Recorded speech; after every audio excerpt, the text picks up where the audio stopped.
ఈ వీడియోలో crude oil business America dollars లోనే ఎందుకు జరుగుతుంది, సముద్రంలో స్ట్రెయిట్, బే, గల్ఫ్ అంటే ఏంటి, వీటి మధ్య ఉన్న తేడా ఏంటి, కాల్పుల విరమణ అంటే ఏంటి, ఇది యుద్ధాలను ఆపగలదా, నిద్రలో మాట్లాడటం అలాగే నడవడం ఒక జబ్బ.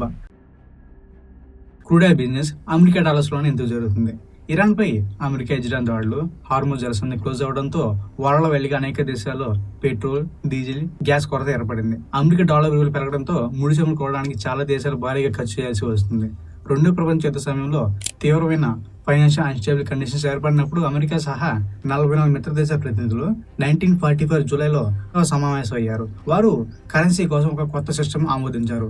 అది బ్రిటన్ వుడ్స్ సిస్టమ్ గా ప్రసిద్ధి చెందింది. దీని ప్రకారం అమెరికా డాలర్ ప్రైజ్ ను బంగారం ఆధారంగా నిర్ణయించారు. ఒక ఔన్స్ గోల్డ్ ప్రైజ్ ను $35 నిర్ణయించారు. బంగారం మద్దతున్న ఏకైక కరెన్సీ అమెరికా డాలర్ మాత్రమే. మిగతా దేశాలన్నీ బంగారానికి బదులుగా అమెరికా డాలర్ నిల్వ చేసుకునేవి.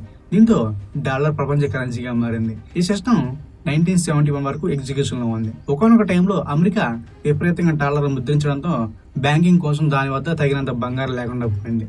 దీంతో ఇది 1971 లో క్లోజ్ అయ్యింది. క్రూడ్ ఆయిల్ బిజినెస్ డాలర్ లోనే ఎందుకు మొదలైందంటే, ప్రపంచంలో క్రూడ్ ఆయిల్ ను అమెరికా డాలర్ లో ట్రేడింగ్ చేసే పెట్రోల్ డాలర్ సిస్టమ్ కు ముందు ట్రేడ్ అంతా బ్రిటన్ వుడ్స్ సిస్టమ్ ద్వారా జరిగేది. 1971 లో అప్పుడే America president Richard Nixon gold standard ను ముగించాలని నిర్ణయించారు. డాలర్ ను ముద్రించడానికి ఇకపై బంగారం మద్దతు అవసరం లేదని దాని అర్థం. ఆ తర్వాత 1974 లో సౌదీ అరేబియాతో అమెరికా ఒక వ్యూహాత్మక ఒప్పందంపై సంతకం చేసింది. దీని ప్రకారం సౌదీ అరేబియా ఆయిల్ ప్రైజ్ ను అమెరికా డాలర్ ఆధారంగా నిర్ణయించింది. దానిని డాలర్ లోనే సేల్ చేయాలి. బదులుగా సౌదీ అరేబియాకు భద్రత కల్పిస్తామని అమెరికా హామీ ఇచ్చింది. తర్వాత పెట్రోలియం ఎక్స్పోర్ట్ దేశాల సంస్థ ఒపెక్ కూడా ఆయిల్ బిజినెస్ ని డాలర్ల ఆధారంగా చేయాలని నిర్ణయించింది. పెట్రోల్ డాలర్ సిస్టమ్ ను అమలు చేయడంతో అమెరికాకు పెద్ద ప్రయోజనం కలిగింది. ఎందుకంటే ప్రపంచంలో అత్యంత ముఖ్యమైన, ఎక్కువగా కొని అమ్మే వస్తువు ఆయిల్. ఏ దేశమైనా క్రూడ్ ఆయిల్ కొనాలనుకుంటే దానికి అమెరికా డాలర్ అవసరమయ్యేది. ఆయిల్ ఎక్స్పోర్ట్ చేసే దేశాలు ఆయిల్ అమ్మకం ద్వారా పొందిన డాలర్ను అమెరికా ట్రెజరీ బాండ్ పెట్టుబడి పెట్టేవి. దీన్నే పెట్రోల్ డాలర్ రీసైక్లింగ్ అంటారు. ఈజీగా చెప్పాలంటే గల్ఫ్ దేశాలకు అమెరికా సైనిక రక్షణ కల్పించింది.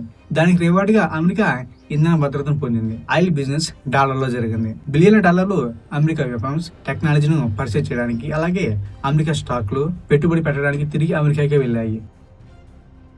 సముద్రంలో స్ట్రెయిట్, బే, గల్ఫ్ అంటే ఏంటి, వీటి మధ్య ఉన్న తేడా ఏంటి, strait of Hormuz, bay of Bengal, Persian gulf అంటే పేర్లు వినే ఉంటారు, వరల్డ్ మ్యాప్ లో చూసే ఉంటారు. వీటిలో ఇటీవల వార్తలు ఎక్కువగా వినిపిస్తున్న పేరు స్ట్రైట్ ఆఫ్ హార్మోజ్. అక్కడ టెన్షన్ పెరిగినప్పుడల్లా వరల్డ్ ఆయిల్ సప్లై గురించి డిస్కషన్ మొదలవుతుంది. గల్ఫ్, బే కూడా తరచుగా వినిపిస్తూనే ఉంటాయి. అసలు ఏమిటి స్ట్రైట్, గల్ఫ్ అనేది దేనిని అంటారు, బే అంటే అర్థం ఏంటి, వీటి మధ్య తేడాలంటూ ఇప్పుడు చెప్తాను. వరల్డ్ మ్యాప్ చూస్తే సముద్రం, బే, గల్ఫ్, స్ట్రైట్ అన్ని ఒకటి కనిపిస్తాయి. కానీ జియోగ్రఫీ ప్రకారం చూస్తే అవన్నీ ఒకటి కాదు. నీటి భాగం ఎలా ఉంది, దాని చుట్టూ టెరిటరీ ఎంతవరకు ఉంది, సముద్రంతో అది ఎలా కలుస్తుందో వంటి లక్షణాల ఆధారంగా పేర్లు మారుతాయి. అందుకే ఒక చోట బే, మరో చోట గల్ఫ్, ఇంకొక చోట స్ట్రైట్ అనే పేర్లు కనిపిస్తాయి. ఈ పేర్ల వెనుక కోట్ల ఏళ్ల జియోగ్రఫీ హిస్టరీ ఉంది. ఒకప్పుడు భూమిపై ఖండాలనే దగ్గర కలిసిన ఒకే టెరిటరీలో ఉండేవి. తర్వాత భూమి అంతర్భాగంలో జరిగిన మార్పుల వల్ల పగులు ఏర్పడ్డాయి. భూమి పైపొర పెద్ద పెద్ద భూఫలకాలుగా ఉంటుంది. ఇవి కదులుతూ ఉన్నాయి. దీనిని ప్లేట్ టెక్టానిక్స్ అంటారు. ఈ భూఫలకాల మూవ్మెంట్స్ వల్ల ఖండాలుగా వెళ్ళిపోయాయి. భూమి లోపల ఒత్తిడి పెరిగిన చోట పైపొరలు చిలికి ఏర్పడ్డాయి. వీటిని ఫాల్ట్ జోన్స్ అంటారు. ఈ చిలికల మధ్య సముద్రపు నీరు చేరి గల్ఫ్, బే, స్ట్రైట్స్ ఏర్పడ్డాయి. ఇటీవల కాలంలో నిత్యం చర్చలో ఉంటున్న హార్మోజ్ జలసంధి, స్ట్రైట్ ఆఫ్ హార్మోజ్ కూడా ఇలా ఏర్పడింది. వరల్డ్ ఆయిల్ ట్రాన్స్పోర్టేషన్ లో కీలకమైన ఏకైన సముద్ర మార్గం హార్మోజ్ జలసంధి. అక్కడ టెన్షన్ పెరిగినప్పుడల్లా ప్రపంచ మార్కెట్లపై ఎఫెక్ట్ కనిపిస్తుంది. స్ట్రైట్ ఆఫ్ హార్మోజ్ అనేది ఇరాన్, యుఏఈ, ఒమన్ దేశాల మధ్యలో ఉన్న సన్నని సముద్ర మార్గం. ఒకవైపు పర్షియన్ గల్ఫ్, మరోవైపు గల్ఫ్ ఆఫ్ ఒమన్ ఉంటాయి. ఈ రెండింటిని కలిపి సన్నని ఇరుకైన దారే స్ట్రైట్ ఆఫ్ హార్మోజ్. అందుకే దీనిని స్ట్రైట్ అంటారు. రెండు పెద్ద నీటి భాగాలను కలిపే సన్నని సహజ జల మార్గమే స్ట్రైట్ లేదా జలసంధి. బే అంటే మూడు వైపుల భూభాగం కొంతవరకు చుట్టుముట్టి ఒకవైపు సముద్రానికి విస్తారంగా తెరుచుకుని ఉండే నీటి భాగాన్నే బే అంటారు. సముద్రం భూమిలోకి కొంతవరకు లోపలికి వచ్చినట్టుగా దీని ఆకారం కనిపిస్తుంది. బే ఆఫ్ బెంగాల్ అమెరికాలోని శాన్ ఫ్రాన్సిస్కో బే చూస్తే అర్థమవుతుంది. బే జనరల్ గా వెడల్పుగా ఉంటుంది, ఇరుకుగా ఉండదు. కొన్ని బేల్లో పెద్ద నదులు చేరుతాయి కాబట్టి అక్కడ మట్టి ఎక్కువగా పెరిగిపోతుంది. ఎగ్జాంపుల్ కు బే ఆఫ్ బెంగాల్ లోకి గోదావరి, కృష్ణా నటి నదులు కలుస్తాయి. గల్ఫ్ అంటే బేతో కంపేర్ చేస్తే లోతుగా ఉంటుంది. చుట్టూ టెరిటరీ ఎక్కువగా ఉండి సముద్రంలో కలిసే భాగం సన్నగా ఉంటుంది. పర్షియన్ గల్ఫ్ దీనికి ఎగ్జాంపుల్. కొన్ని గల్ఫ్లో ఫాల్ట్ లైన్స్ వెంట ఫార్మేషన్ తో అవి పొడవుగా కనిపిస్తాయి. నార్మల్ గా బేలో సముద్రం భూమిలోకి వచ్చినట్లయితే గల్ఫ్ లో భూమి సముద్రాన్ని తనలోకి తీసుకున్నట్లు ఉంటుంది. ఛానల్ కెనాల్ దగ్గరికి వస్తే ఛానల్ అనేది వాటర్ ఫ్లోకి న్యాచురల్ గా ఉన్న దారి లేదా షిప్స్ కి ఈజీగా ట్రావెల్ చేసే మ్యాన్ మేడ్ వే. కొన్ని ఛానళ్లు నదులు, సముద్రాలు, దీవుల మధ్య న్యాచురల్ గా ఏర్పడతాయి. మరికొన్ని చోట్ల నీటి లోతు పెంచి వెడల్పు చేసి నావిగేషన్ అనుకూలంగా మారుస్తారు. సుయాజ్ కెనాల్ ఇది కంప్లీట్ గా మ్యాన్ మేడ్. ఇది ఎర్ర సముద్రాన్ని మధ్యధరా సముద్రంతో స్ట్రైట్ గా కలుపుతుంది. దీనివల్ల ఆఫ్రికా ఖండం చుట్టూ తిరగకుండా యూరోప్, ఆసియా మధ్య నావిగేషన్ చాలా వేగంగా మారింది.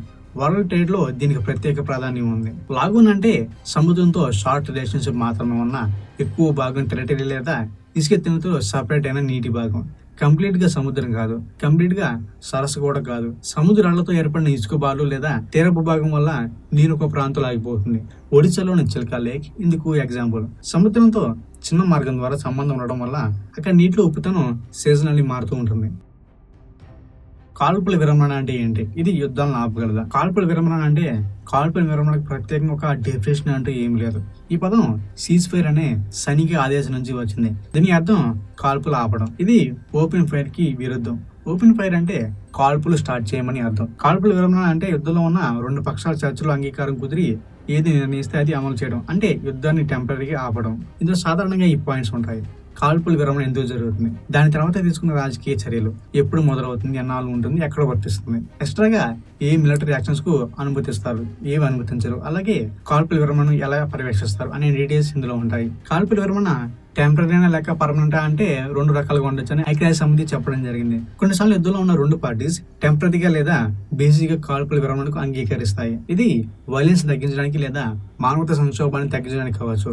ఇజ్రాయెల్, హమాస్ నేతృత్వంలో మిలిటెంట్ గ్రూపులు 2023 నవంబర్ 24 నుంచి నవంబర్ 30 వరకు తాత్కాలిక కాల్పుల విరమణకు అంగీకరించాయి. ఆ సమయంలో హమాస్ 150 మంది బందీలను విడుదల చేసింది. దానికి ప్రతీకగా సుమారు 240 మంది ఖైదీలను ఇజ్రాయెల్ విడుదల చేసింది. చర్చలకు అనుకూలమైన వాతావరణాన్ని సృష్టించడానికి, అలాగే శాశ్వత తుది కాల్పుల విరమణకు దారి చూపే మార్గాన్ని ఏర్పరచడానికి కూడా ప్రాథమిక కాల్పుల విరమణకు అంగీకరించవచ్చు. లిమిటెడ్ సీజ్ ఫైర్ అంటే పోరాటంలో హింస తగ్గించడానికి లేదా ప్రజల సమస్యలు తగ్గించడానికి ఈ విరామాలు ఉపయోగపడతాయి.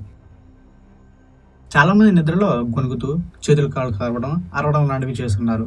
మాట్లాడమే కాకుండా కొంతమందికి నిద్రలో నడిచే అలవాటు కూడా ఉంటుంది. ఇది మాట్లాడడం కంటే ఎక్కువ ప్రమాదకరం కావచ్చు. దీన్ని సోమ్నిలోకి అంటారు. అయితే ఇలా ఎందుకు జరుగుతుంది, దీని నుంచి ఎలా బయటపడాలో ఇప్పుడు చూద్దాం. నిద్రలో మాట్లాడడం. నిద్రపోయేటప్పుడు మన మెదడు లోపల ఒక ప్రొటెక్టివ్ మెకానిజం పనిచేయడం స్టార్ట్ అవుతుంది.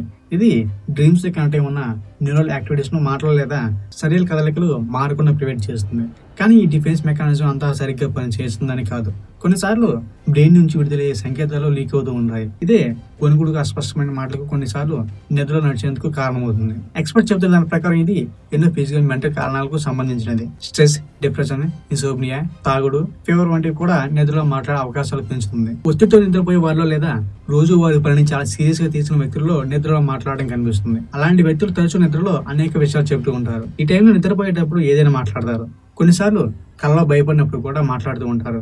దీనికి స్పెషల్ ట్రీట్మెంట్ అంటూ ఏమీ లేదు. నిద్రలో మాట్లాడే పాయింట్స్ చాలా క్లియర్ గా ఉంటాయి.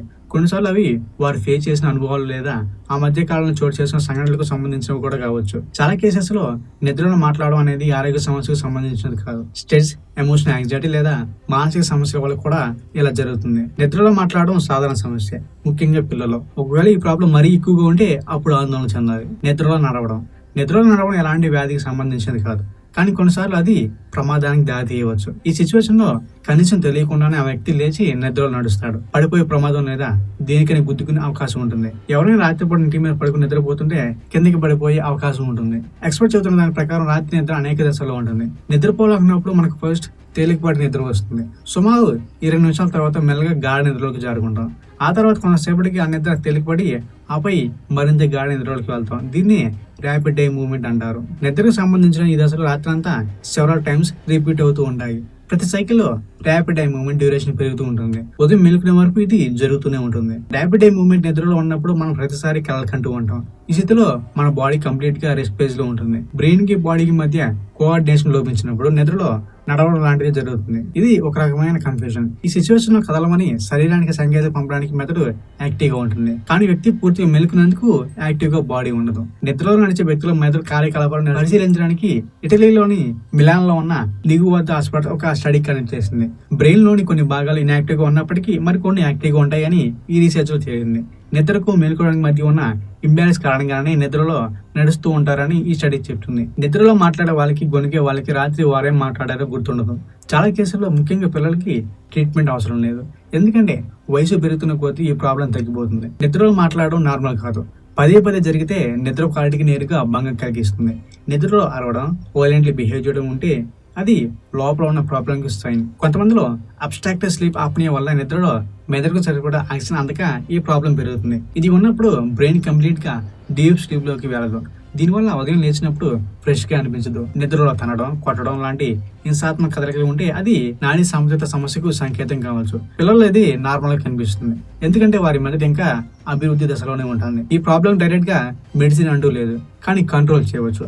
ప్రతిరోజు ఒకే టైంలో పడుకోవడం, లేవడం చాలా ముఖ్యం. సాయంత్రం 3 గంటల తర్వాత కాఫీ లేదా టీ తీసుకోవడం మానేయాలి. పడుకునే ముందు మొబైల్ వాడడం ఆపాలి. ఒత్తిడిని తగ్గించుకోవడం చాలా కీలకం. సమస్య ఎక్కువగా ఉంటే సైకాలజిస్ట్ కౌన్సిలింగ్ ఉపయోగపడుతుంది. డాక్టర్ సలహాతో మెలటోనిన్ కూడా అవసరమైతే వచ్చు. రోజువారీ జీవితంపై ప్రభావం పడితే తప్పకుండా డాక్టర్ని కాంటాక్ట్ అవ్వాలి.